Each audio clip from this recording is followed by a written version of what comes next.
I was deeply thinking, while the sacred gospel was being read, about what truly happened to you, dear Laura, and to you, my friend Alfredo, at the very beginning of your shared journey together. This "do not be afraid to take your wife with you" is what happened to us. When the diagnosis of the illness of multiple sclerosis came, Alfredo said to Laura, "I won't marry you. It's very simple, but it's not because I don't love you. I won't marry you precisely because I do love you. I don't want to make you go through years of hardship." And Laura said, "Precisely because I love you, I embrace everything." Different situations. 2,000 years ago, Joseph, Mary. But you can see that the dynamic is the same thing. A love, and it's beautiful. It's that angel saying, "Do not be afraid." But you need someone in front of you to say it to you. And this extraordinary adventure began, which we've all had the chance to know and savor during this time, throughout all these years. The day before yesterday, I heard Corbella's husband say, because I read the same thing at the beginning, "How can you be sad when your loved one, right at this moment, is meeting the one who loved her and loves her more than I do?" That's what Corbella's husband said. I recommend it to you, Laura. This is it. We have nothing else to say to each other, except for the certainty of this extraordinary embrace, of which yours was only immense, but it was. Just a hint of the embrace, the love, the devotion that Christ had, and now can fully live with Alfredo. A thought came to me, just one. So many things could be said, but lately this really fascinates me. The idea, the thought, that each of us is a little piece of God's mystery. Each of us, just as we are, with our limits and flaws. But in some way, we all share in the great heart of God. And so I wondered, I've been asking myself these days, Malfredo, what did he communicate to me about the mystery of God? What did he show me? What did he give me of this mystery of God? So alive, so present, so wonderful? That is in the lives of people and in the lives of his friends. To explain it, what came to mind was that phrase from the Bible, "I will lead you into the desert and speak to your heart." If there's a phrase that seems to me to beautifully describe not only your life, Alfredo's life, but also what he gave us of this mystery of God, it's exactly this thing. Here, the desert. It's quite a desert he went through. Can't speak, you can't express yourself, you can't say, you just can't. So, what Alfredo gave me is that each of us has a deeply personal dialogue with the mystery in the circumstance in which the Lord places you. For me, honestly, it's really moving thinking about and remembering so many moments when there are no words, no gestures of affection, no hugs. There's just his profound presence truly gave me, and indeed gave all of us, the most precious gift. That even in this apparent vast silence of your desert, your very heart truly had a deep and meaningful dialogue, moment after precious moment, with the profound mystery of existence. Dialogue that's all yours together. A dialogue, though, that in these days we are experiencing. Just think about it. A dialogue so mysterious, silent, and seemingly empty.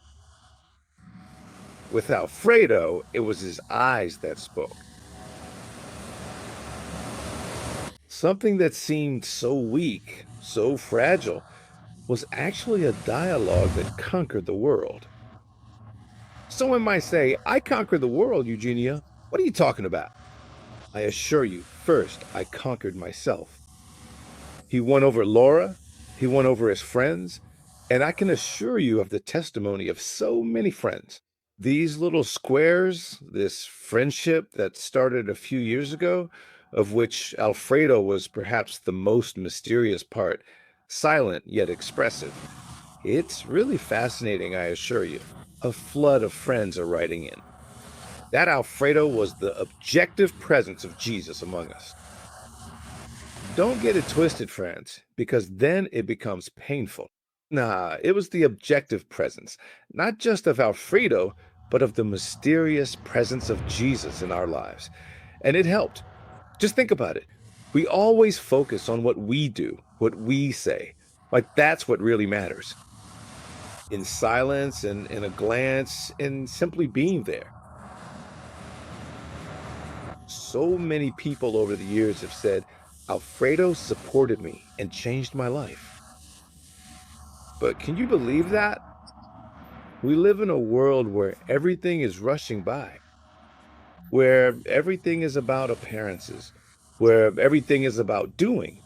Alfredo showed us that everything really comes down to being present, to this dialogue with the mystery. Amazing. But it's not just Alfredo. He also showed us how God acts in history. Sometimes he intervenes in a way, but many times, you see, the way God intervenes in history is precisely through this silence. Silence doesn't mean he's not there.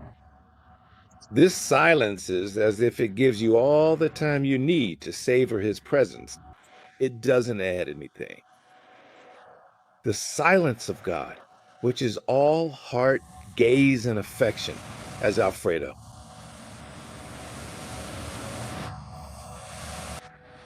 taught us. If we truly and deeply want to grasp this profoundly silent, yet incredibly non intrusive presence of God, who graciously offers himself with his divine and loving presence, you just really truly have to open your eyes wide, wide open, and perceive it.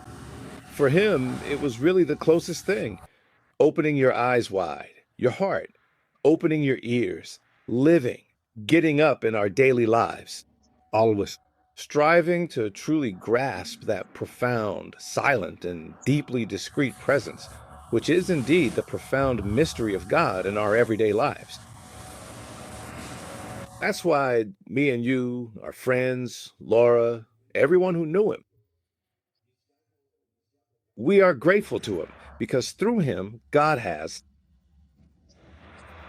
given us so much, but not just today, which is the only risk I often see. From today, he becomes just a memory of Alfredo, more or less. And then as the years go by, it fades away. Jesus, God, through Alfredo, has given us a method that now asks us, are you interested in putting it to the test? This method applies to our relationship with God in every circumstance, in every situation. I, Eugenio Nembrini, am very interested in it because I have seen it. I have seen what it means to recognize this. I am here just as I am, and I look at you, God, just as you are in this moment, right next to me. You don't leave my side for a moment. We sit together in silence, like two lovers watching the sea, like two old people, I don't know, drinking tea. A presence like that, I long for my whole life. That's the challenge we're taking on today. One last thing, Laura. A life like this, if you can call it that. I can't find the right word. It's like symbiotic. They're smart girls. Priests, symbiotic. Damn. After 20 years, it'll be hard. Really hard. How present she was. How much you'll miss her. But to, careful because this is the interesting part, but to discover all that presence, mysterious, every day, moment by moment of God in your life. Nothing changes, only the form changes. Your freedom is called into play. May God grant us a freedom and affection so great that we can love our life more and more, our circumstances, and to love what? To truly desire this wonderful relationship. There is no lover, no wife, no husband, no child that compares to the affection and love of God, which now, by God's grace, he is already tasting and living. A little boy, a priest told me earlier, said to me, "But now Alfredo, who has gone to heaven, will he be able to run?"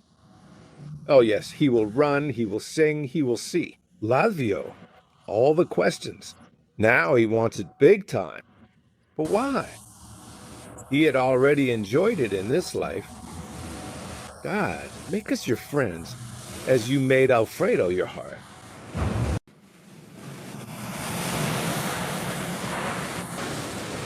I want to express my gratitude to God for having given Fede to my life, and to the lives of all those who, whether personally or indirectly, did not know him, and who in these days have literally sent us their closeness and affection. I thank all the priests and also the bishops who came to visit us at home yesterday. He's not a genius. Because he's not a genius, he's a piece of crack.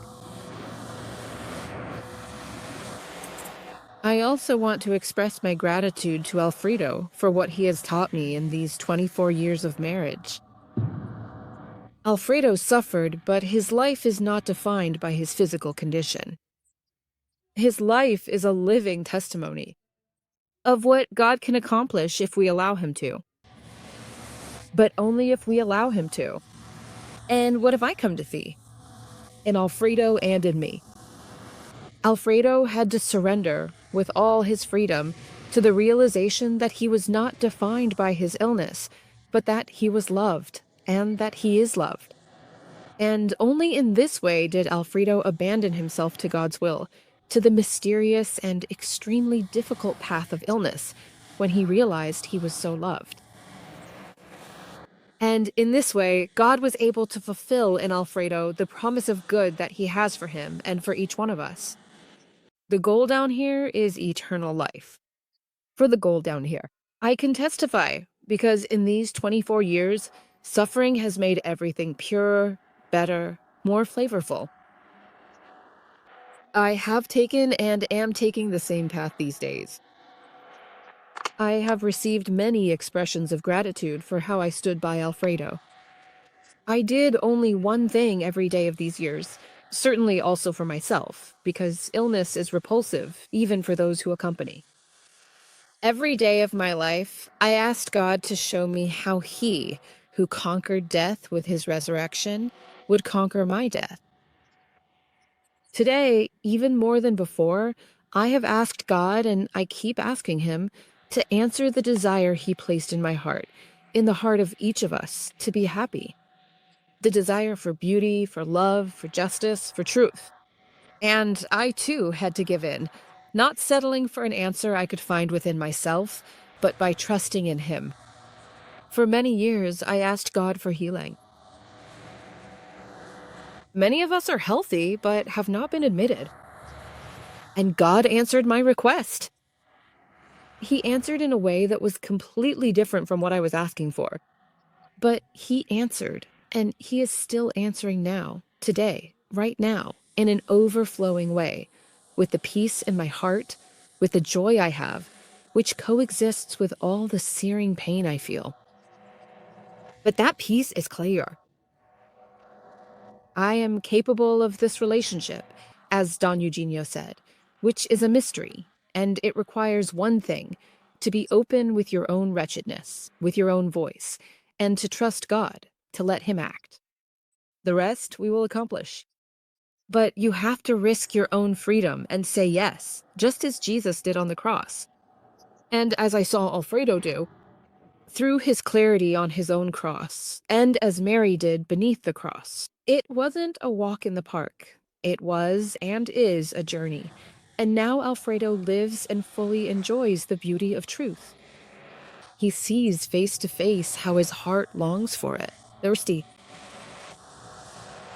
I am certain that the joy of knowing it is fulfilled, as that friend who had the arms of Jesus used to say, will help me and all of us who follow his presence in Israel. And I am sure it will help us transform value into truth. And for myself, I also ask him for the resolve to keep following Christ and to ask everything of him. Thank you, God, thank you. Thank you to everyone who has been with us. The doctors, our families, Vale, all our friends who have supported us, and all of you who are here, because you are the living presence of Jesus, without whom this miracle of life could not have happened. Goodbye.